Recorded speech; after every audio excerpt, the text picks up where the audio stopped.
So guys once again welcome to all of you here, this is Anshu and this is the part 14 of physics series. अब इससे पहले मैंने 13 part कराए। मैंने Lucent full finish किया था आपका। डेफिनेटली अगर आप कर दोगे तो भाई कुछ ज़्यादा नहीं, मेरा प्लान है कि आप 15 to 16 फिजिक्स सेक्शन पे कर जाओ, बस इतना ही इनफ है। क्योंकि एक्स ग्रुप पे 40 से 45 नंबर तक अगर स्कोर जा रहा है आपका, ऑनलाइन टेस्ट वगैरह पे भी जा रहा है तो बहुत है इतना। क्योंकि अपने को इनरोलमेंट आना है, टॉपर नहीं बनना कि मुझे फर्स्ट रैंक पे आनी है, ठीक है ना। ये धीरे धीरे आप सीख जाओगे अगर ट्रेनिंग सेंटर तक पहुंचे। वहाँ पे कैसे कैंडिडेट करते हैं, एक ही दो कैंडिडेट होते हैं जो फाइट करते हैं, अदरवाइज बाकी सब कहते हैं भाई अब पास हो जा, बाकी रेस्ट करते हैं। बट आपको 40-45 लाने के लिए भी थोड़ा सा पढ़ना पड़ेगा। पार्ट 14 है, PDF Telegram channel online education से डाउनलोड कर लेना। कोई दिक्कत है कमेंट सेक्शन पे आस्क कर लेना। सो चलते हैं क्वेश्चन नंबर फर्स्ट की ओर, और डेफिनेटली अपना स्कोर आपको कमेंट करके बताना है एंड थोड़ा सा वीडियो हो सके तो शेयर करना, अदरवाइज कोई बात ना, जैसा चल रहा है वैसे चलने देते हैं। अब देखो यहाँ पे क्वेश्चन नंबर फर्स्ट क्या है, for the myopic I the defect is caused by. ठीक है, मायोपिया। अब आपने मायोपिया सुना होगा ना। मायोपिया नेत्र के लिए कौन से लिए दोष ठीक किया जाता है। देखो मैं एक बताता हूँ, मायोपिया लाइक निकट दृष्टि दोष के लिए। ठीक है, तो निकट दृष्टि दोष के लिए किस लेंस का यूज किया जाता है, अवतल लेंस का यूज किया जाता है। ठीक है, जिसे हम कनकेव लेंस बोलते हैं। और इसी को अगर जिसका जस्ट अपोजिट कर देते हैं, मतलब दूर दृष्टि दोष के लिए, तो उसके लिए उत्तल लेंस का यूज किया जाता है। इन दोनों को याद रखना, ठीक है। इतना डिफिकल्ट ना है, बट आपको पता होने चाहिए, ठीक है। नेक्स्ट क्वेश्चन बढ़ते हैं, क्वेश्चन नंबर सेकंड की ओर। सेकंड क्या है, आसमान का रंग नीला होने का कारण है। ये क्वेश्चन सभी को आता है। इंटेंसिटी मतलब scattering of light, scattering of light, right answer आपको ऑप्शन नंबर ए। आगे बढ़ते हैं, इंटेंसिटी ऑफ स्कैटर्ड लाइट का आपको फार्मूला भी पता होगा क्या होता है। वो होता है I proportional to 1/λ/4, I proportional to 1/λ/4। आगे बढ़ते हैं, जिस क्वेश्चन में भाई कॉन्सेप्ट बन रहा होगा डेफिनेटली डिस्कस करते चलेंगे। निम्नलिखित में से कौन सा पूर्ण आंतरिक परावर्तन से जुड़ा हुआ नहीं है, बताओ।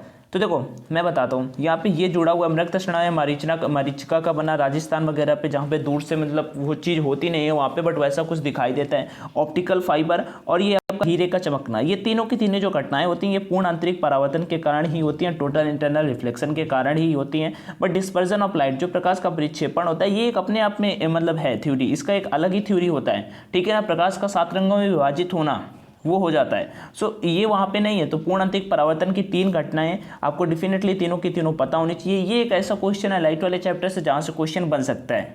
बिकॉज मैं ये नहीं कहूँगा कि आप लाइट चैप्टर पे जाके लूसेंट पे फोकस करो, क्योंकि ज़्यादा से ज़्यादा 2 क्वेश्चन लाइट से आएंगे। अदरवाइज आप दूसरे चैप्टर्स ऐसे हैं जहाँ से 2 क्वेश्चन केवल एक ही चैप्टर से बन जाएंगे, लाइक ग्रेविटेशन व सरफेस टेंशन से। आगे क्वेश्चन है, द अंतराय के कोनों के चारों ओर प्रकाश की किरणों के मुड़नों को कहा जाता है। मान लो ऐसी कोई है जगह, ये दीवार है, ठीक है, इस पर आप लाइट मारते हो तो जो प्रकाश होता है इधर उधर फैल जाता है। इसके मतलब किसके कारण, सिंपल सा है, डिफिनेशन आपसे पूछा जाता है, ये विवर्तन के कारण होता है। विवर्तन की डिफिनेशन ही होती है यही कि प्रकाश का बिखराव इधर इधर होने की घटना को ही हम विवर्तन कहते हैं। सो क्वेश्चन 4 का right answer option number B. Next question number 5 क्या है, जब कोई शरीर पृथ्वी से जुड़ा होता है तो पृथ्वी से इलेक्ट्रॉन शरीर में प्रवाहित होते हैं, इसका मतलब शरीर होगा। Question number 5। अब आपको क्या है, पॉजिटिवली निगेटिवली या फिर विद्युत रोध या फिर कांस्टेंट, कोई चेंजमेंट ही नहीं होगा। देखो ऐसा तो हो नहीं सकता, और कुछ चेंजमेंट भी ना हो ऐसा भी नहीं हो सकता। या तो बी होगा या तो सी होगा। सो इसका राइट आंसर आपका ऑप्शन नंबर बी होगा, ठीक है। चार्ज पार्ट क्या लिखा हुआ, पॉजिटिवली। क्या क्वेश्चन फिर से बताता हूँ फिर कुछ बताता हूँ आपको। जब कोई शरीर पृथ्वी से जुड़ा होता है तो पृथ्वी से इलेक्ट्रॉन शरीर में प्रवाहित होते हैं, इसका मतलब शरीर होगा। आपको पता होना चाहिए कि वेन अ पॉजिटिवली चार्ज्ड, ठीक है ना। अब मैं बता रहा था, when a positively charged body connected to earth, electron from earth to body and body becomes neutral, ठीक है ना। अपना जो बॉडी होता है वो न्यूट्रल हो जाता है। सो इस क्वेश्चन का राइट आंसर ऑप्शन नंबर 5 का बी। नेक्स्ट क्वेश्चन नंबर 6 की ओर बढ़ते हैं।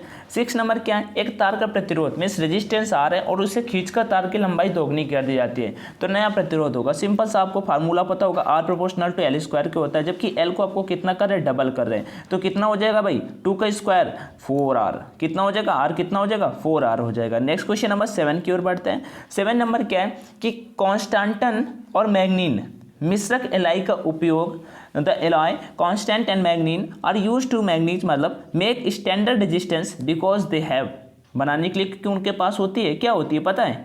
अब जैसे कि हीटर पे नाइक्रोम का यूज किया जाता है, हीटर के तार पे आपने बल्ब का फिलामेंट सुना होगा, उसका बना होता है क्या बोलते हैं, जो टंगस्टन का बना होता है, मतलब कि उनका जो हाई रेजिस्टिविटी होती है, ठीक है, जिससे जो मतलब कि वो मेटल होता है आपका पिघल ना जाए, वैसे ही तो यहाँ पे जो होगा आपका कांस्टेंट और मैग्नीन का मिश्रक मिलाया को मानक को प्रतिरोध बनाने के लिए किया जाता है। इनका low resistivity and high resistivity both होती है, ठीक है, बोथ होती है, मतलब कि इसका राइट आंसर कौन सा होगा, option number D. Next question की बात है, क्वेश्चन नंबर 8। क्वेश्चन नंबर 8 भाई हटके क्या है, इंग्लिश वाले ऊपर पढ़ लो, मैं हिंदी पे भी पढ़ने वाला हूँ। एक आवेशित कण एक समान चुंबकीय क्षेत्र बी में वेग v के साथ चलता है, कण द्वारा अनुभव किए जाने वाला चुंबकीय बल होगा। एक बात बता दो भाई, इस बार सिलेक्शन नहीं हुआ तो पता नहीं नेक्स्ट वैकेंसी कब आएगा, किसी को नहीं पता। एक्सपेक्टेड सभी बताते हैं बट रियल एयरफोर्स ही बताता है, और वो भी अभी कुछ अपडेट नहीं है। एक चांस तो गया ही है, तो इस बार भाई जी जान लगा दे, जो करना है कर ले, अपने लिए करेगा, किसी दूसरे के लिए नहीं। चुंबकीय बल F का मान पूछ रहा है, तो देखो सिंपल सा, हमेशा शून्य होगा, कभी शून्य नहीं होगा। शून्य होगा मीन्स 0 इफ बी, यहाँ पे देखो वेक्टर दिया और v भी वेक्टर दिया और परपेंडिकुलर, जब परपेंडिकुलर होंगे तो थीटा इक्वल टू 90 होता है, और साइन में 90 का मान 1 हो जाता है, तो ये तो भी नहीं होगा, क्योंकि राइट आंसर इसका पता है क्या होगा, ऑप्शन नंबर डी, शून्य जब b और v वेक्टर समांतर होंगे, ठीक है, पैरेलल होंगे। कैसे भाई अंशु भाई, ऐसे कैसे, तो मैं बोलता हूँ, देखो आपको पता होगा कौन सा क्वेश्चन नंबर कौन सा है, क्वेश्चन नंबर आपका 8 है। इसे करने के लिए आप शून्य, अगर इसका फार्मूला पता है आपको, नहीं पता मैं बताता हूँ, F बराबर फार्मूला होता है Q, F बराबर Q ब्रैकेट में V इंटू बी, ठीक है, जहाँ पे V और बी आपके क्या, V और B आपके हैं आपस में पैरेलल, तो थीटा इक्वल टू 0 हो जाएगा, तो इसका मान भी क्या हो जाएगा, 0। आगे बढ़ते हैं नेक्स्ट क्वेश्चन नंबर 9 की ओर। ये आपको बताना है, दी गई आकृति एक पदार्थ का प्रतिनिधित्व करती है, जो है, ये लास्ट टाइम एयरफोर्स पे आज किया हुआ क्वेश्चन है, लास्ट टाइम, और कल मैंने रैली रिव्यू भी शेयर किया, तो उसमें भी ये क्वेश्चन ऐसा कुछ आया, तो भाई बोल रहा था कुछ फिगर से था जिसमें ऐसा कुछ पूछा था, तो डेफिनेटली बताना इस क्वेश्चन का आंसर। पैरामैग्नेटिक, प्रतिचुंबकी मतलब अनुचुंबकी, प्रतिचुंबकी, लौ चुंबकी, या इनमें से कोई नहीं। फिर से फिगर देख लो, क्वेश्चन देख लो, आगे बढ़ते हैं 9 का क्वेश्चन नंबर 10 की ओर। एक ट्रांसफार्मर कार्य करता है, ट्रांसफार्मर जो आपका कार्य करता है, बताओ, एक उपयुक्त एसी वोल्टेज प्राप्त करने के लिए, बिल्कुल सही बात है, 10 का राइट आंसर आपका option number C, AC voltage को काम करने के लिए, एसी वोल्टेज को कम या ज्यादा करने के लिए ट्रांसफार्मर का यूज किया जाता है। ट्रांसफार्मर होता है अन्योन्य प्रेरण के सिद्धांत पे कार्य करता है। उसके बाद अगर बता देता हूँ, ट्रांसफार्मर 2 टाइप के होते हैं, स्टेप एंड स्टेप डाउन होते हैं। एक डायनमो करके क्वेश्चन पूछा जाता है कि एसी को डीसी में कन्वर्ट करने के लिए किसका यूज किया जाता है, तो डायनमो का यूज किया जाता है, ठीक है। आगे बढ़ते हैं नेक्स्ट, आई थिंक रेक्टिफायर होता है। नेक्स्ट क्वेश्चन नंबर 11 की ओर। When light falls on a metal surface the maximum kinetic energy of the emitted photo electrons depend upon, जब धातु की सतह पर प्रकाश किरण आपतित होता है तो उत्सर्जित फोटो इलेक्ट्रॉनों की अधिकतम गतिज ऊर्जा निर्भर करती है, किस पे निर्भर करती है। क्वेश्चन 11 का right answer option number B होगा। क्या आपतित प्रकाश की आवृत्ति पर, कैसे होगा भाई, ये मुझे आपने ऑप्शन नहीं दिखाया, ऐसा बोल सकते हो, तो मैं बताता हूँ। इसके लिए भाई आपको फार्मूला पता होगा, फार्मूला पता होगा, एफ मैक्स मतलब कि frequency max equal to H V minus W zero, H V minus W zero, जहाँ आपका वी फ्रीक्वेंसी है, जहाँ आपका वी फ्रीक्वेंसी है, तो फ्रीक्वेंसी ऑफ इंडिविजुअल लाइट है, ठीक है ना। वी क्या है यहाँ पे, वी जो है आपका फ्रीक्वेंसी ऑफ इंडिविजुअल लाइट है। सो राइट आंसर आपका ऑप्शन नंबर कौन सा होगा, बी नंबर, आपतित प्रकाश की आवृत्ति है। सो क्वेश्चन नंबर 11 का right answer option number B. Next question number 12 की ओर बढ़ते हैं। परमाणु बल क्या है, ये भी क्वेश्चन आज किया हुआ है बट एयरफोर्स पे नहीं, एमआर के एग्जाम पे। सो 12 का राइट आंसर क्या होगा, परमाणु बल। ये तो एक छोटी सी डिफिनीशन, और मैं बोलता हूँ थ्योरेटिकल बेस पे ये क्वेश्चन आपके आएंगे, छोटे छोटे से क्वेश्चन नहीं आएंगे, 1 2 4 5 आते हैं, बाकी सब थ्योरेटिकल आएंगे। 12 का राइट आंसर कौन सा होगा, तो मैं इसका बताता हूँ। जो न्यूक्लियर फोर्स होते हैं, is a charge independent, it also act between 2 neutrons.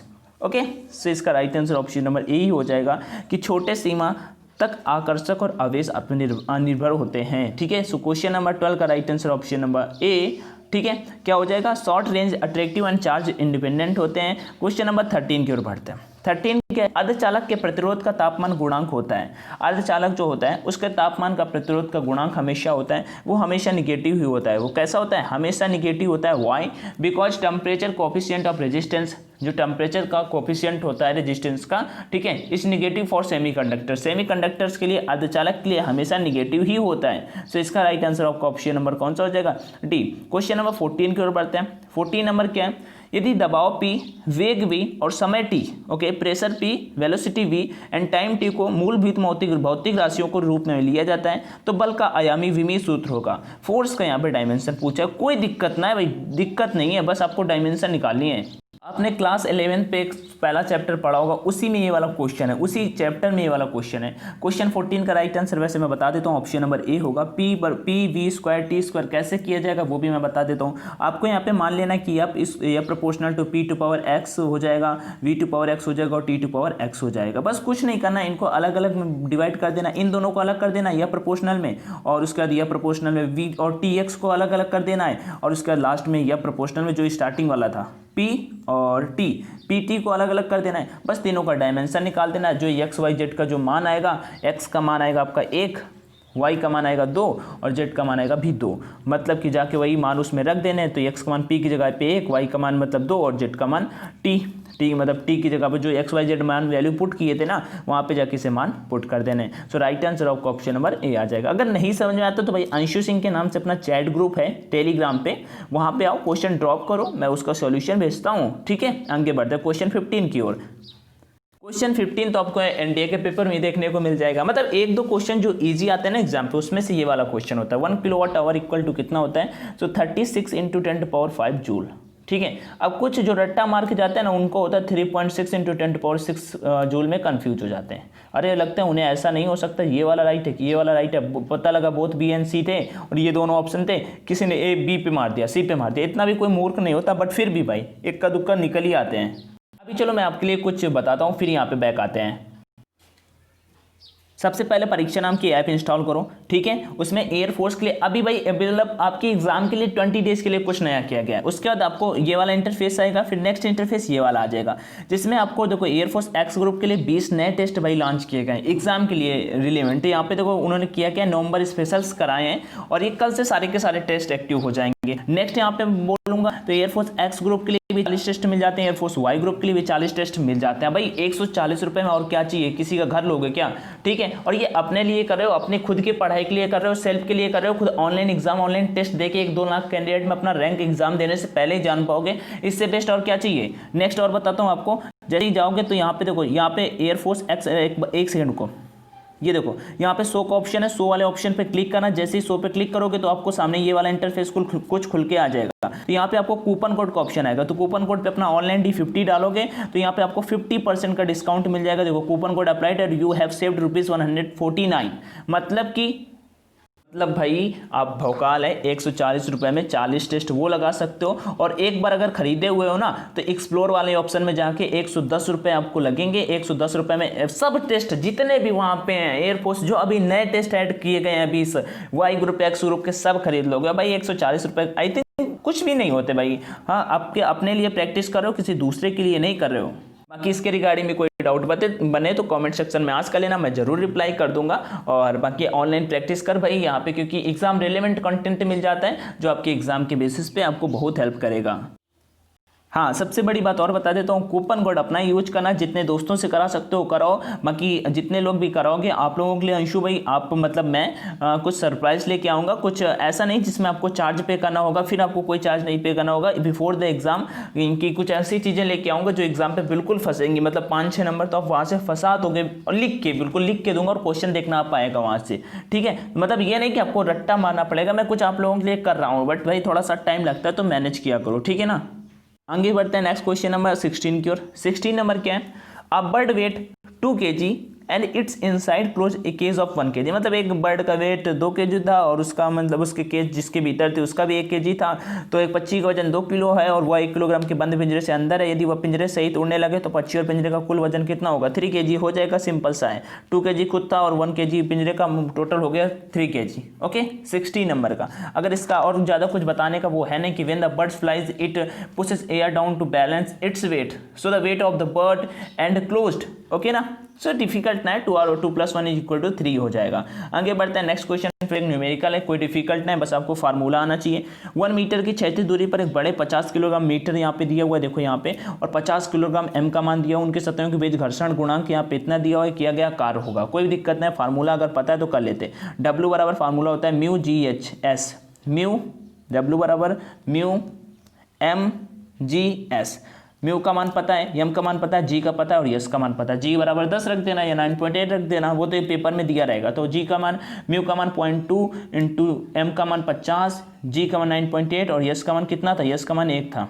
तो वो रखते नहीं है, बस इसे गुणा कराना है भाई। कोई दिक्कत? आई थिंक कोई दिक्कत नहीं होगा। इसका राइट आंसर मैं सीधा आपको बताता हूँ, 98 आ जाएगा, 98 जूल आ जाएगा, 98 जूल आ जाएगा। ओके, देन नेक्स्ट क्वेश्चन की ओर बढ़ते हैं।